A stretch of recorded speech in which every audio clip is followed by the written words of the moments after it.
사실 교회의 생존은요, 신학적으로 보면 교회의 결정이 아니라 하나님의 결정이에요. With you, I can be sad with you. Just take my hand and fly up through the dreams where the sky.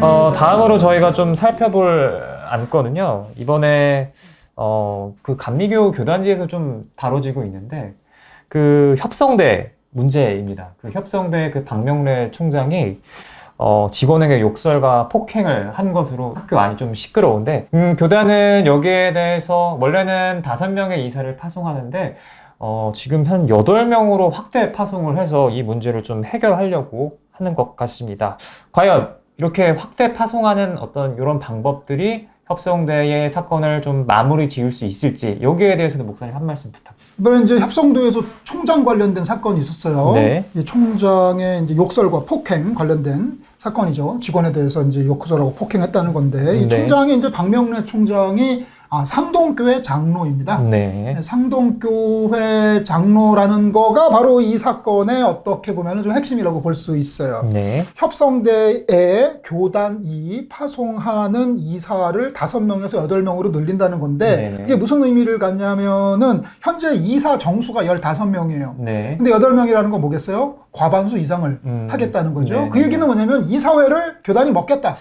협성대 총장 문제가 많이 언론에 보도되다 보니까 사회적으로 큰 문제가 됐어요. 네. 근데 거기에 대해서 교단적으로 이제 대응하려는 방침으로 이제 이걸 내놓은 건데 여기 이제 우리가 협성대 문제를 알려면은 이 안에 본질을 좀 살펴봐야 돼요. 우리가 이미 사실 전에 총신대 다룰 때 한번 다뤘던 얘기인데 네네. 학교 측과 교단 측의 갈등, 네. 요 구도 있잖아요. 네. 여기서도 마찬가지예요. 여기 학교 측이 누구냐? 이게 바로 삼일학원이라는 데입니다. 삼일학원은 상동교회의 사학재단이에요. 상동교회라는 교회가 사학재단을 가지고 있어요. 그리고 교단, 이 둘의 이제 충돌인데, 이 교단 측의 주장은 이거예요. 한마디로 얘기하면은 협성대는 우리 거다. 감리교 거다라고 네. 이제 주장을 하는 거죠. 그들의 헌법인 교리와 장정을 펼쳐보면 거기에 삼일학원의 그러니까 삼일학원의 감리교 교단의 법인이다라고 이제 명기가 되어 있다고 하고요. 교단 측 이사가 네. 전체 이사진의 과반수 넘는 거는 당연하다. 그리고 교단 돈이 한 대략 62억이 들어가 있대요. 예, 우리 돈 많이 내지 않았냐라는 겁니다. 협성대 안에 학교 운영상 문제점이 많았다. 그 중에 하나로 지적하는 게 최근에 이제 교육부의 그 재정 지원 대상 학교에서 협성대가 탈락을 했어요. 그렇군요. 아주 이게 이제 학교의 존폐유기와 관련된 거거든요. 이렇게 주장하면서 이제 교단이 협성대는 우리 거니까 우리 마음대로 해야 된다라고 이제 주장을 하고. 근데 이제 학교 측, 삼일학원 측 주장은 달라요. 이 삼일학원은 상동교회가 설립한 독립재단이다. 현재 이사 정수가 15명인데 네. 지금 법상, 사학법상 4분의 1을 개방이사로 들어와야 되거든요. 네. 근데 그렇게 하고 또 교단이 파송하는 8명을 네. 받게 되면 이게 구성이 안 돼요. 그렇죠. 교단이 이사가 과반을 넘는 건 사학법에 저촉되는 거다. 이렇게 주장을 하고 있어요. 근데 평가를 좀 해보자면 결국 이거는 이제 학교를 두고 그 법인 측과 네. 이제 교단 측이 좀 다툼을 그렇군요. 벌이고 있는 건데 네네네. 사실 교단이 이번에 결정한 대로 따르려면 어떻게 해야 되냐면요. 이사를 지원해야 됩니다. 왜냐면 진짜로 개방이사 4분의 1도 채워야 되고 뭐 등등 하려면 15명으로 안 돼요. 네. 이사 수를 지원하는 결정을 누가 어떻게 내리냐? 현재 협성대 이사회가 내려야 됩니다. 근데 현재 협성대 이사회가 어느 쪽 사람이다? 다 삼일학원 상동교회 측 사람이에요. 근데 과연 그 사람들이 자기 기득권을 교단에다가 헌납하는 그런 결정을 내리겠느냐? 내리지 않겠죠. 그래서 사실 이번에 근데 이 결정을 한 교단도 오히려 모르는 게 아니에요.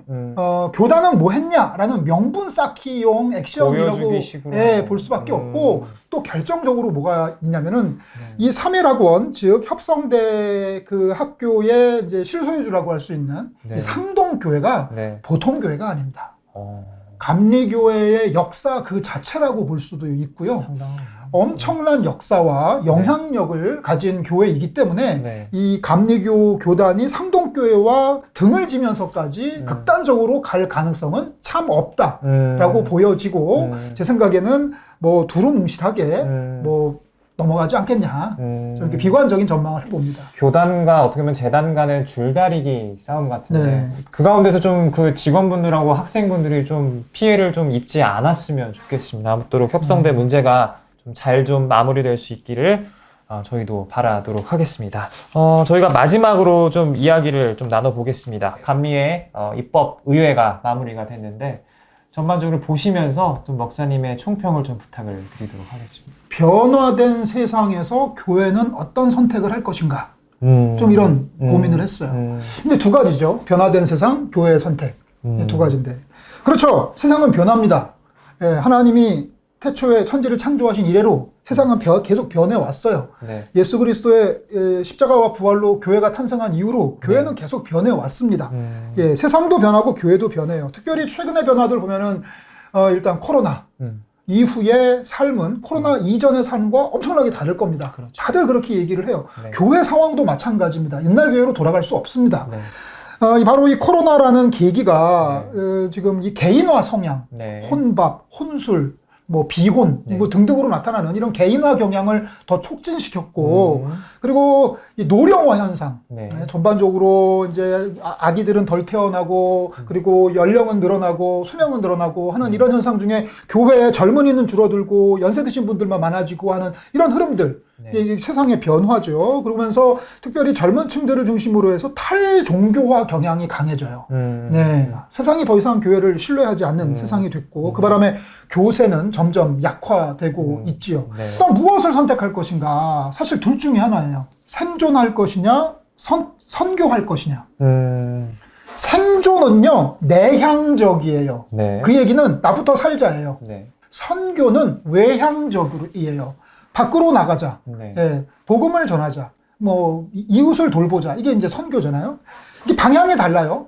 교회가 생존해야 합니다. 예, 네. 뭐 불필요한 것들 축소하고 그동안 방만했던 것들 삭감하고 그동안 쪼개져 있는 것들을 통합하면서 살아남아야죠. 네. 생존해야 됩니다. 그런데 교회가 생존하는 게 교회의 목적인가? 양초가 자기를 녹여서 세상을 빛을 비추잖아요. 네. 교회가 그런 존재 아니겠는가. 맞습니다. 나의 생존의 문제가 닥쳐온다고 그래서 자기 몸뚱이만 챙기고 세상을 돌보고 복음 전하는 사역을 멈추면 되겠냐. 그러면 안 된다는 거죠. 자기를 희생해서 세상을 밝히는 게 교회의 본질 아니겠냐라는 겁니다. 사실 교회의 생존은요. 신학적으로 보면 교회의 결정이 아니라 하나님의 결정이에요. 죽어야 될 교회가 살아있는 거 그거만큼 추한 거 없고 하나님은 결코 살아야 할 교회를 죽이시지 않을 거예요. 교회의 생존은 하나님이 결정하신다. 그것을 현실화로 시키려면 우리는 기도해야죠. 그리고 힘든 일이 많을 텐데 인내해야겠고 우리의 지혜를 모아서 슬기로운 결정들을 해야 될 겁니다. 그래서 교회가 이렇게 힘들수록 선교적인 과제들 사명감을 잃어서는 안 되겠다. 특별히 이제 이번에 총회 때 보면은 이런 선교적인 이슈들이 좀 많이 안 다뤄진 것 같다는 그런 아쉬움이 좀 있어요. 그렇군요. 특별히 이 시대의 가장 큰 선교적인 이슈, 저 개인적으로는 기후위기권이라고 보거든요. 이 기후위기권에 대해서 교회가 뭔가 좀 중요한 액션들을 좀 결정했어야 되는데 그런 것들이 좀 다루어지지 않은 거 맞습니다. 보면은 제가 비유로 드리고 싶은 게 이제 신사참배인데 네. 신사참배에 찬성한 사람들이 있습니다. 왜 찬성했을까요? 생존하기 위해서. 안 하면 생존하지 못하니까. 그렇죠. 그런데 신사참배에 끝까지 반대했던 사람들이 있어요. 왜 반대했을까요? 선교하기 위해서. 교회가 교회답기 위해서. 교회가 이 세상에 복음을 이 존재로 몸으로 나타내는 것을 하기 위해서 저는 신사참배에 반대했다고 생각하거든요. 네. 역사적으로 어떻게 평가하나요? 비참하게 구차하게 신사참배해서 간신히 생존한 교회를 잘했다고 칭찬을 하는지 그때 과감하게 문 닫고 폐교를 결정하고 교단 폐쇄를 당해서 교회가 사라지는 것 같았지만 그 교회들이 사라졌나요? 아니에요. 숭실대학교 버젓이 서 있고 그리고 제가 속한 성결교회도 교단 폐쇄 당했지만 다 복원됐어요. 역사적인 평가는 후대에 내려질 겁니다. 네. 마지막 날에 하나님 네. 앞에 가서 넌 뭐 했니? 했을 때 저 먹고 네. 살기 위해서 간신히 생존만 하다 왔습니다. 네. 가 아니라 생존의 위기 속에서도 교회가 교회답게 이 세상에 정의, 평화, 생명의 선교 사역을 하다가 결국 죽어서 왔습니다. 네. 라고 얘기하는 게 하나님께 부끄럽지 않은 게 아닐까. 맞습니다. 이런 생각을 좀 해봅니다. 이 변화된 세상 가운데 이런 빠른 시대적 흐름 가운데 교회가 좀 바른 선택을 했으면 좋을 것 같습니다. 교회뿐만이 아니라 우리 사회 전반을 또 이롭게 하는 선택, 그리고 그 선택을 또 하나님께 구하는 어떤 그런 모습들이 필요하겠죠. 월간 교계 이슈픽, 오늘은 감리교 입법의회에 대해서 좀 살펴보았습니다. 교회개혁 10周年대는 이렇게 감리교뿐만이 아니라 한국의 교단들이 어떻게 또 진행이 되고 그 가운데서 어떠한 결정들이 있었는지를 계속해서 살펴보도록 하겠습니다. 오늘도 함께 해주신 남호성 목사님 정말 감사드립니다. 감사합니다. 네, 저희는 다른 주제 가지고 다음 달에도 찾아뵙도록 하겠습니다. 감사합니다. 감사합니다.